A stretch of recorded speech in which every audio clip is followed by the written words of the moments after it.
तो आज का टॉपिक श्वसन व प्रकाश संश्लेषण में अंतर।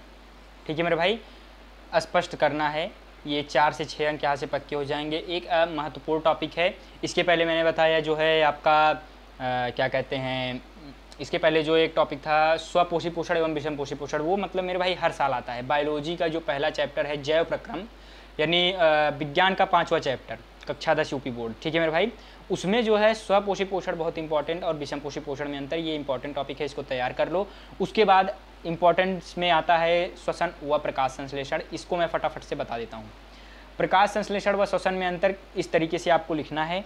ठीक, अब यहाँ पे क्या करना है कि पहला पॉइंट क्रम संख्या इसी तरीके से बोर्ड एग्जाम में लिखना है। बस वहाँ पे क्या रहेगा, रूली कॉपी रहेगी, लेकिन तरीका यही होना चाहिए। आप चाहें तो ये वाला जो हॉरिजॉन्टल लाइन है इसको ना खींचें, लेकिन वर्टिकल वाला तो मैंडेटरी है, आपको करना ही करना है। ठीक है मेरे भाई, तो प्रकाश संश्लेषण श्वसन, फोटोसिंथेसिस कहते हैं इसको रिस्पायरेशन कहते हैं मेरे भाई। श्वसन आप जानते हो, श्वसन हम लोग जो लेते हैं छोड़ते हैं। ठीक, ये श्वसन। अब पहला क्या है, यह क्रिया पौधे की पर्णहरित युक्त कोशिकाओं में होती है। अब क्या श्वसन में क्या हो जाएगा अंतर में, यह क्रिया सभी जीवित लिखा हूँ तो जीवित मान लो, एक सेकेंड इसको मैं बना देता हूँ, जीवित कोशिकाओं में होती है। ठीक है मेरे भाई, उसके बाद यह क्रिया सूर्य में उत्पन्न होती है, सूर्य के प्रकाश में उत्पन्न होती है। यह क्रिया प्रकाश व अंधकार दोनों में संपन्न होती है। श्वसन जो है हम रात को भी लेते हैं, सुबह भी लेते हैं। ठीक है मेरे भाई, अब उसके बाद जो है तीसरा जो इम्पोर्टेंट पॉइंट है, इस क्रिया में ऊर्जा भोजन के रूप में संग्रहित होती है। इस क्रिया में भोजन से ऊर्जा निर्मुक्त होती है। यानी जो प्रकाश संश्लेषण होता है उसमें क्या होता है, ऊर्जा जो है भोजन के रूप में संग्रहित होती है, लेकिन इसमें क्या होता है, भोजन से हम जो भोजन करते हैं उस कारण से ऊर्जा क्या होती है, निर्मुक्त होती है। हम भोजन करते हैं तभी इस तरीके से मैं हाथ ऐसे कर पा रहा हूँ और आप सुन पा रहे हो, मैं बोल पा रहा हूँ। ठीक है मेरे भाई, ये तरीके हैं। ठीक है, और उसके बाद चौथा पॉइंट, इसमें O2 निकलती है, CO2 अवशोषित होती है। प्रकाश संश्लेषण प्रक्रिया में क्या होता है, O2 निकलता है, यानी ऑक्सीजन गैस जो होती है वो ऑक्सीजन गैस निकलती है, और कार्बन डाइऑक्साइड जो गैस होती है वो क्या होती है, अवशोषित होती है। ठीक है मेरे भाई, उसके बाद इसमें जो है O2 क्या है, प्रयुक्त होती है, और CO2 क्या है, निकलती है।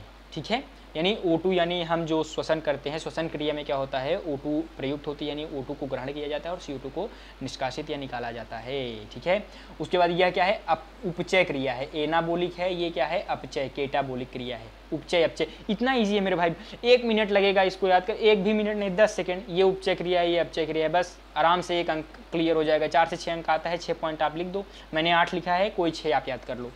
यह संश्लेषणात्मक क्रिया है, यह विनाशकारी क्रिया है। इस क्रिया के बाद जीव के भार में वृद्धि होती है, यानी प्रकाश संश्लेषण जो है उस क्रिया के बाद क्या है, जीव के भार में क्या होती है, वृद्धि होती है। और इस क्रिया के बाद यानी जो श्वसन है, श्वसन क्रिया के बाद क्या होती है, जीव के भार में क्या होती है, कमी आती है। ठीक है मेरे भाई, उसके बाद जो है 8वां, इसमें सूर्य की विकिरण ऊर्जा, पोटेंशियल ऊर्जा, यानी पोटेंशियल का मतलब आप समझते हो स्थितिज ऊर्जा, पिछली कक्षा में या इस कक्षा में आप पढ़ेंगे। ठीक, स्थितिज ऊर्जा में परिवर्तित होती है। इसमें क्या है, स्थितिज ऊर्जा जो होती है आपकी, पोटेंशियल एनर्जी काइनेटिक एनर्जी में, यानी गतिज ऊर्जा में क्या होती है, परिवर्तित होती है। ठीक है मेरे भाई, गतिज ऊर्जा में परिवर्तित होती है। तो ओवरऑल मैंने यहाँ पे 8 टाइप बताए, आप बारी बारी से इसका स्क्रीनशॉट भी ले लो और इसको लिख लो, नोट्स में बना लो। ये सीरीज चलेगी, इसका प्लेलिस्ट भी लिंक डिस्क्रिप्शन में लग जाएगा। प्लेलिस्ट से आप पूरी वीडियो देखो मेरे भाई, अच्छे से आपकी तैयारी होगी। टारगेट 100 आउट ऑफ 100 है, आप समझ रहे हो, 100 आउट ऑफ 100। देखो मेरे भाई, सपना देखने में यानी जो आपका ड्रीम होना चाहिए वो ऐसा नहीं, मतलब अच्छे तरीके से देखो। ड्रीम देख ही रहे हो तो मेरे भाई ये 85 आ जाए बहुत अच्छा है। तगड़ा ड्रीम देखो, उसके लिए हार्डवर्क करो, यही मैं कह रहा हूँ। ठीक है, उसके लिए जितना बन पड़े उतना मेहनत करो। 100 में 100 इंसानों के ही आते हैं मेरे भाई, स्टूडेंट ही लाता है, बहुत लोग लाए हैं 100 में 100, आप भी ला सकते हो। उसके लिए मेहनत करो बस। तो यहाँ पे मैंने ये अंतर आपको बता दिया है, आप इसको तैयार कर लीजिए। और बहुत ही इंपॉर्टेंट प्रश्न है, इसके बाद आप वो वाला भी पढ़ लो, स्वपोषी पोषण एवं विषम पोषी पोषण। तब तक के लिए चलते हैं, धन्यवाद। यहीं तक था वीडियो, उसके बाद अगले वीडियो में मिलेंगे मेरे भाई, उसमें आपको मैं दूसरा कोई टॉपिक इंपॉर्टेंट बता रहा हूँगा। ठीक है, तब तक के लिए चलते हैं, धन्यवाद। राधा स्वामी।